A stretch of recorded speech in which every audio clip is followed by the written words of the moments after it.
Purnanandarasānubhūti sahita smera prasannānanam Purnendu prabhamatma bodhanilayam Shantam niriham param Nitya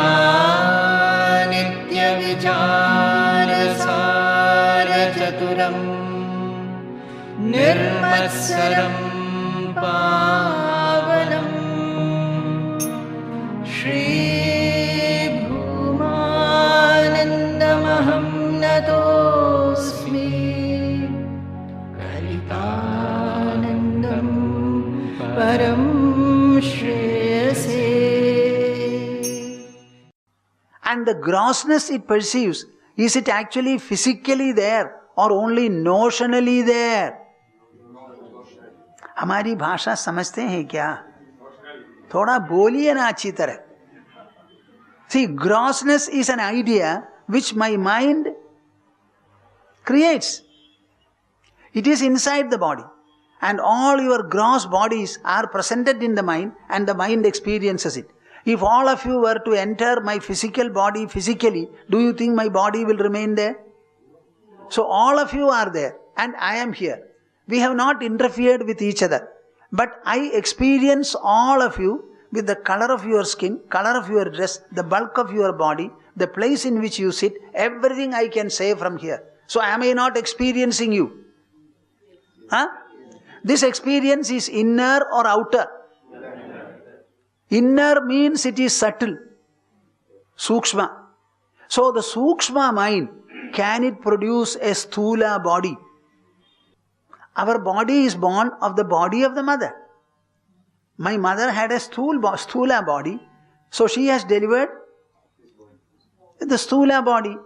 But here is the subtle mind delivering so many gross bodies. So is it a fact or a fiction? Huh? It's a fact.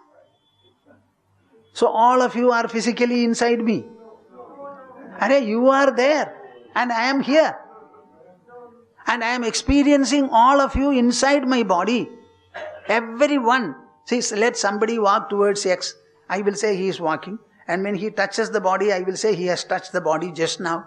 With so much of precision I can say. So I experience the bulk. Bulk is physical. So the physical bulk is experienced by the mind.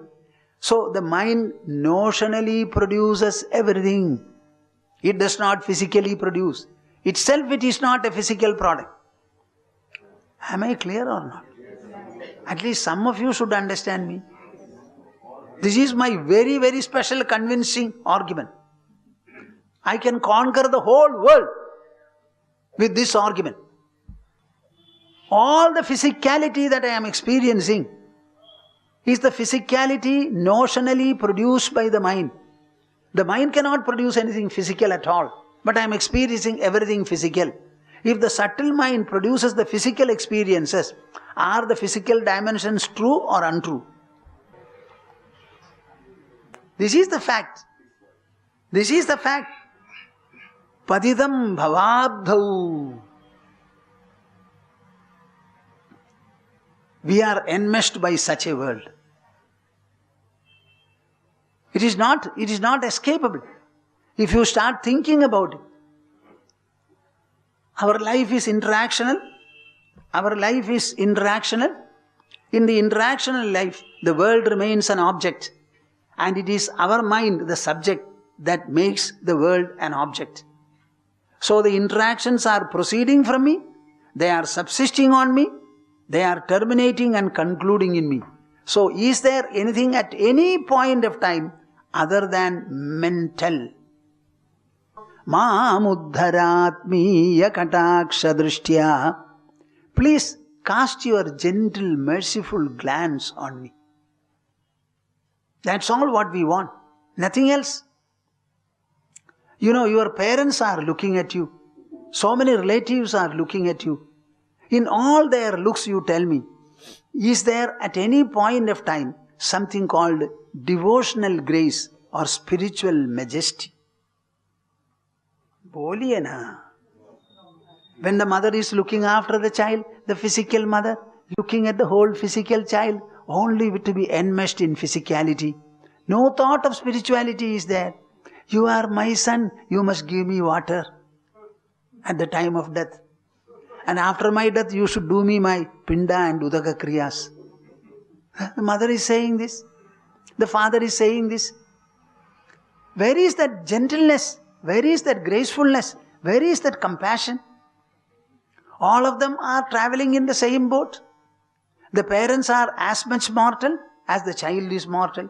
So the mortal parents cannot do anything to the mortal child.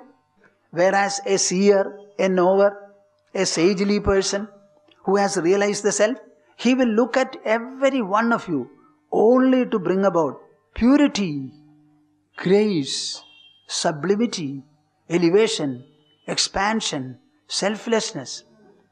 That is the only feeling he has. We want from the Guru nothing but a graceful, splendorous glance from him. Nothing else. Mam uddhara atmiya. Elevate me by your elevating glance, enlightening glance, merciful glance. Kataksha drishtya. Drishti means vision. Look. Kataksha drishtya. That merciful, benedictory, liberating touch. Rijvyati karunya sudha bhivristya. When such a seeker goes to the Guru, you will find, he feels so much ambrosial about the whole company. I always say, 10 years of sadhana in the solitary woods, that will be reduced to 10 months if you live in close proximity with the Guru, listening to him whatever he says and trying to do a little seva or service. Because he has nothing else to talk, only this subject. He looks at the disciple not to find a suitable girl for him if he is a boy, not to find a suitable boy for the girl. We can look at anybody only spiritually, and that too for their elevation.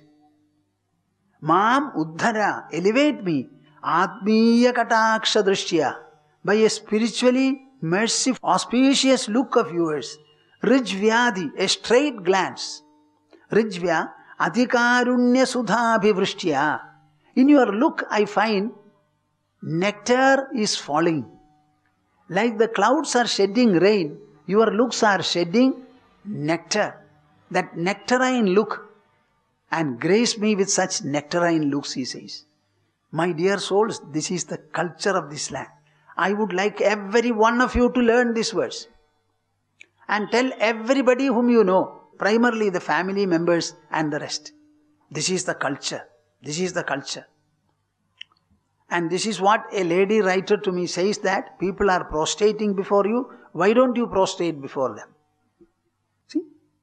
Swamin namaste nataloka bandho karunya sindho patitam bhavabdhau mam uddhara atmiya kataksha drishtya rijvyati karunya sudha bhivristya. Would you like to say? Swamin namaste. Swamin namaste. Nataloka bandho. Nataloka bandho. Karunya sindho. Karunya sindho. Patitam bhavabdhau. Patitam bhavabdhau. Mamuddhara atmiya kataksha drishtya. Mamuddharatmiya kataksha drishtya. Rijvyati. Rijvyati. Karunya sudha bhivristya. Karunya sudha bhivristya. And then another verse, a very beautiful verse in another typical Oriental description. Durvara samsara davagni taptam dodhuyamanam duradrishtavadaihi bhitam prapannam paripahi mrityo sharanyamanyat yadaham na jane. Why did he go to the Guru? Because he found no other place in the whole world. Not even the citadels of temples and holy spots. I have written a poem where I said, I have gone to so many places of Godhood and several holy tirthas. Everyone remains mum, not responding to the presence of anybody. From nowhere, I found either an answer or a beckoning call. Everybody is mute. I want to declare to the top of my voice, all deities are mute.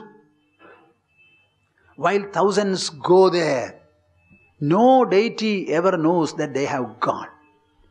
When they go and pray, your own ears have to hear. There is no second pair of ears to listen to your prayer. Whereas if you go to the Mahatma, apart from you, there is one more person there to listen to see, to understand. Am I right or? Boliye na. Boliye na. Boliye na. When you stand in front of a mirror, you see your reflection. Ask the mirror, are you reflecting me?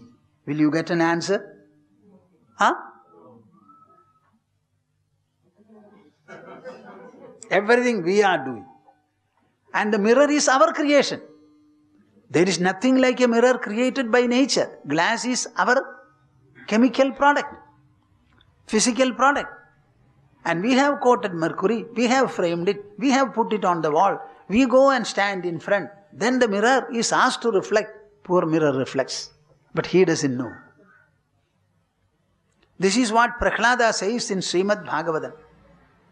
Naivatmanah prabhurayam nijalabhapurno mahanam janat avidushah karuno vrinide. My dear Lord, people are worshipping you. Worshipping you colorfully, magnificently, gloriously, splendorously, making a lot of jumbo preparation, baskets full of flowers. All these are offered to you. You know why? Nahivatmanah prabhurayam nijalabhapurno. They never think about you. Who are you? You are full in yourself. What? You are full and complete in yourself. Do you look for worship? You never look for worship or satkara in the hands of anybody. You are full and complete. But people are worshipping you. Why? Because they don't know that you don't need worship. What do you need if at all? You want us to live well, beautifully, nicely, morally, ethically, devotionally, piously, socially. Everything good. This is what God wants. But what are we doing? Valmiki wrote Ramayana, presenting before you Maryada Purushottama. What? The model man Sri Rama. What have we done? We have made a number of temples for him. What? And made him God, so that we need only worship. We never become Rama. We never follow him. But Valmiki has written Ramayana only to make you follow Rama.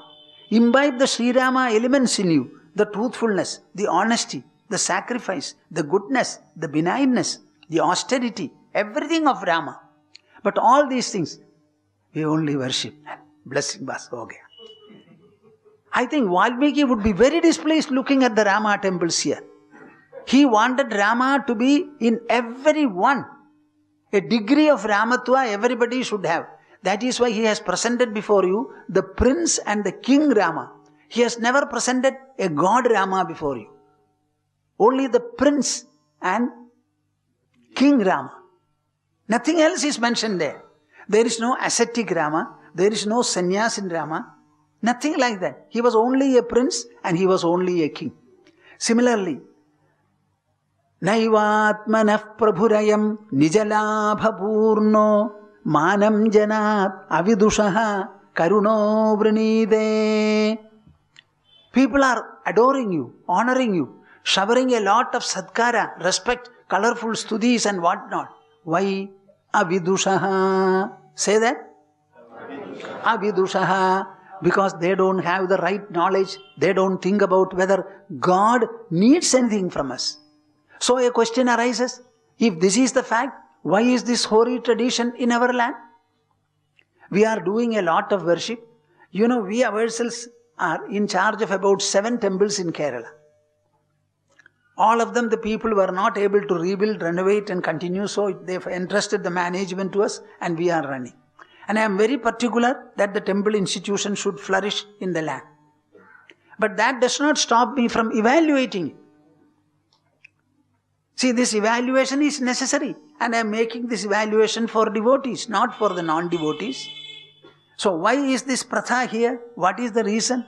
The reason he says, Naivatmanah prabhurayam nijalabha purno manam janat avidushah karuno vrinide yajjajjano bhagavate vidadhitamanam. Whatever satkara or respect or other things they shower on God, tacha atmane, that is only conducive to their own welfare. Today we offer flowers, tomorrow we remove them. Day after tomorrow again, and the next day again. So we are doing it. The worship is our practice. And our practice is meant to benefit God or us. So we are benefited by the practice. So whatever devotional practice you have, do it very well, consciously well, scrupulously well. What I find when I go to the temples is all indecent things. People are not pure. People are not clean. People are not looking into anything. Even the flowers they use will not be clean. It will be hurting God. So the petals should be properly removed. There should be no dried things there. Everything should be soft. And give it to, just like you will give to your own pet child. So that devotional warmth should be there. So the purpose of devotional practices is to generate devotional warmth and melting in your own system. So whatever worship is done, tacha atmane, is always only to benefit you. Benefit you. When you chant Vishnu Sahasranama, do you think Vishnu is benefited? You are benefited. So chant it so very beautifully and well. You will call your child because you have a sense of reality there. But when you chant the name of God, you have no sense of reality. That is why you don't get him and miss him. You should call him as if he were dear and near, just behind the wall. Call him from here. He will come out. My words, are they contradictory or enlightening? The other day we performed a Mrityunjaya Havan, a Brihat Samyukta Mrityunjaya Havana. The primary reason is why there are so many accidents. The road is ours, traffic rules are ours, the traffic manufacture is done by us. So it is a system where God has not interfered. You have made the roads, you have made the vehicles, and you are operating the vehicles under the traffic rules administered by you. Why there are so many accidents? What is the reason? You please explain. Are we to leave it at that? Or should we not try to reduce the accidents to a zero level? Now it is for the administration to do it. That is a peculiar task. I cannot do anything. But I can at least generate a kind of a spiritual force from within the people, whereby this accident rate will be lesser and lesser. People will be more careful. They will conform to the traffic rules. They will keep the vehicles in good repair. And the administration also will be tighter. How to bring about this community awareness? So people are asking, Swamiji, on the one hand you are giving spiritual and enlightening Advaita discourses. On the other hand you are doing Vishnu Sahasranama and Mrityunjaya Havan. I don't know why there are contradictions. There is no contradiction at all. Suppose I speak Advaita and ask people to demolish all temples. Will it be all right? So many people are going to the temples. They find a lot of peace, a lot of freedom and so many things they feel. Temples and the ashrams are the only two institutions which have sustained our religious culture. Nobody else. Our country, our government is a secular government. What will they do to sustain our spiritual religious culture? Nothing you can expect. So our temples and holy places, and again the ashrams, these are the only two institutions which have sustained, immortalized and preserved the spiritual and religious welfare of our people. If these are taken away, you will find the whole country will collapse and no administration will be able to do anything. In the Shabarimala temple, you know how many people, when we were boarding the aircraft in Malaysia, we found a few people, 2 or 3 people, wearing the black dhoti and with a head load, with no chappals, they are walking into the aircraft. You don't understand. It's a vow for at least 2 months, if not at least for 41 days. They observe celibacy. Then they leave their non-vegetarian habits. I don't know whether they stop smoking also. And they are very austere. They wear the black dress. They call each other Ayyappa, Swami, Swami, Swami, etc. And all the people from Malaysia, they keep the load on their head. They enter into the aircraft. With no chappals they are going to move. They have to climb the forest, steep hills. What do you think of it? And every year the number is increasing because they have a taste of the austerity and the benefit. So next year automatically there is a compulsion in them to go there. So why did I say all this? All the deities are mute. And in reality, Tacha Atmane Pratimukhasya Yatha Mukhashrihi. Then how is this worship going on and how it is going to benefit the practitioner or worshipper? Because all worship, though addressed to an external, infinitely distant God, is really an exercise done by us and it is for our benefit. Just like you stand in front of a mirror, you look at your own reflection, you cannot see your face, so you need the mirror to see your face, and looking at the face, where is it falling? It is falling on our cheek. It falls on our forehead. Exactly in the same manner, all forms of worship are directly beneficial to the devotees. God is cleverly used as an intermediary for the purpose. You use a walking stick. You know, when I explain in this manner, Kerala is a state where predominantly the leftist party's rule is there. They have been ruling. So when I give this explanation, they like me very much. My Gurudev at one time said, Vedanta is the biggest communism. It is the biggest communism. But unfortunately, the political ideology deals only with the socio-economic structure of the society. Our Vedanta just generally does not deal with it. They only look after the psycho-intellectual welfare of the society. They are interested in the socio-economic growth. They want to handle all the money, all the positions, everything. We want to handle nothing. But we want to penetrate into the mind and heart of people and bring about reformation and refinement there. As a result of which, the psycho-intellectual welfare of the individual, the family and the society will be ensured. This is the difference between us. So whenever I speak, you know, the Kerala, the leftist party, they have great respect and regard for me. I criticize them. You know, in Shabarimala, so many people died and they were not able to manage the crowd. And most of the people who died, or maybe all of them, are from outside Kerala. So I said, you are appointing only Kerala police who talk Malayalam. These people do not know Malayalam. They come from Tamil Nadu, Karnataka, Andhra and other places. So why don't you have police from those regions to talk to that crowd? Otherwise, how can you manage them? And on a very auspicious day, Makara Sankrama day, can you imagine 200, 300 people are dying and who have come there only to see the Lord and get blessed by the glance. And we are making it a place for massacre. What is this? So there is a lot to be done. We should understand it. So have I completed my statement or it is incomplete? See, I said the deity is mute, yet the worship is there. The worship is not at all meant for God. It is meant directly to benefit you.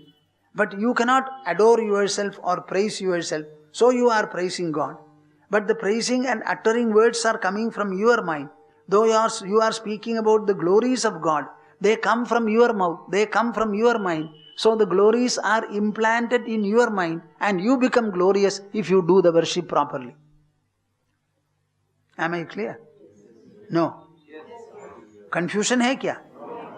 Naivatmanah prabhurayam nijalabhapurno manam janat avidushah karuno vrinide yadyajjano bhagavate vidadhitamanam tachatmane pradimukhasya yatha mukhashri.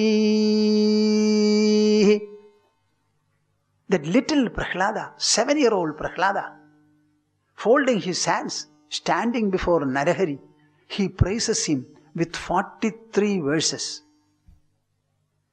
This is the best of Srimad Bhagavatam and the super best of India's culture, devotional culture. There are so many other things also. This is one of enlightening verse. There are some verses which are emphasizing dispassion. Some are emphasizing knowledge. Some are emphasizing devotion. Beautiful statements he makes. Very beautiful statements. If only you will take those verses and learn them, there is nothing treasure like that. So beautiful. And Srimad Bhagavata is noted for so many metaphysical praises of this kind. Swamin namaste nataloka bandho. Swamin namaste nataloka bandho. Karunya sindho patitam bhavabdhau. Karunya sindho patitam bhavabdhau. Mamuddharatmiya kataksha drishtya. Mamuddharatmiya kataksha drishtya. Rijvyadi karunya. Rajvyati karunya. Sudhabhivrishtya. Sudhabhivrishtya. Durvara samsara davagnitaptam dodhuyamanam. Davagnitaptam. Durvara samsara davagnitaptam. Durvara samsara davagnitaptam. Dodhuyamanam duradrishtavadaihi. Dodhuyamanam duradrishtavadaihi. Bhidam prapannam paripahi mrityoho. Bhidam prapannam paripahi mrityoho. Sharanyamanyadyadaham na jane. Sharanyamanyadyadaham na jane. Sharanyamanyadyadaham na jane. Sharanyamanyadyadaham na jane. After all, a seeker of truth is not a fool. This you should understand. If anybody has the good sense to seek the supreme reality, Brahman or the great Almighty, don't think that he is of a poor intelligence. The very conclusion that I have to seek the supreme reality in the world in order to fulfill my life, that conclusion is not a very ordinary one. So when he goes and prostrates before the Sadguru, expressing his need, I think it's a very, very rare and excellent occasion in life. This spiritual submission arises from a deep inquiry of the mind and heart. And such inquiry does not generally occur to people. Anyone who feels prompted, persuaded, compelled, and led by such an inquiry, he cannot be an ordinary man.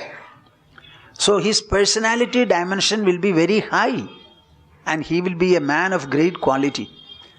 May not be he is in terms of literature, education, etc., he may not be very high. But this kind of an inquiry comes from a very great qualitative heart and intelligence.